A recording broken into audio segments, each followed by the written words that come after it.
सर्वशक्तिमान परमेश्वर गौरव हो आज प्रभात पाई प्रशंसी निवासी परमेश्वर जुगे जुगे प्रशंसित महिमान्वित हूँ। प्रिय मोर ईश्वर लोक मैंने आज प्रभात रे परमेश्वर आपण को मते गोटे प्रस्तुत पात्र करने चाहते the preparation vessel until unless we are preparing ourselves we cannot receive the blessing from the Lord।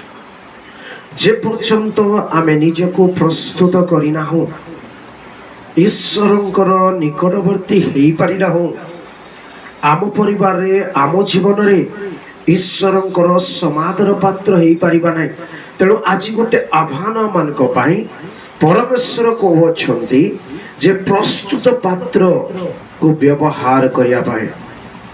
तेणु वाक्य लेखा गला प्रभु यीशु आमान को कहउछंती जे आम माने प्रस्तुत हेबा निमंते कोन करिबा को पड़िबो। आमान को प्रस्तुति पात्र हेबा निमंते आमान को कोन आवश्यक। परमेश्वर तांको लोक मान को प्रस्तुति पात्र करिया पाई चाहुछंती। माथ्यू लिखित सुसमाचार तार 25 अध्याय रे प्रभु यीशु ख्रीष्ट गोटे दृष्टांत माध्यम रे कथा कहिले। दृष्टांत माध्यम रे कथा कहिबार उद्देश्य लोक माने ईश्वरंकर वाक्य को प्रांजल भाव रे बुझंतु आ निजको प्रस्तुत करंतु।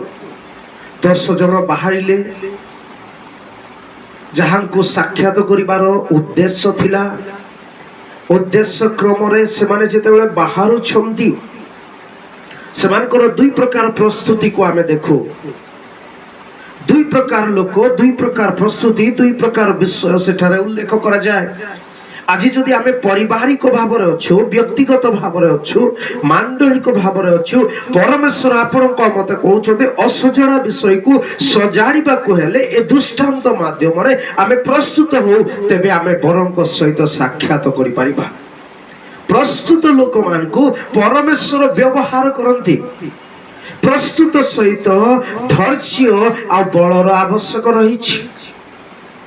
जदि आमे आज पारिवारिक भाव रे भांगी पड़ीछु किछि कारण नै निराश हो जाइछु आसो आमे प्रस्तुत हेबा निमंते से अनुग्रहर सिंहासन निकटवर्ती हो निज निज को समर्पण करू आ प्रभु यीशु को एई कथा कहो हे प्रिय प्रभु आमे प्रस्तुत आमान को तुम्हें प्रस्तुत पात्र कर तुम्हारी समादर पात्र हेबा निमंते आमान को गोटे प्रस्तुत पात्र क्लीन पात्र पवित्र पात्र हेबा पाए सहाय्य कर।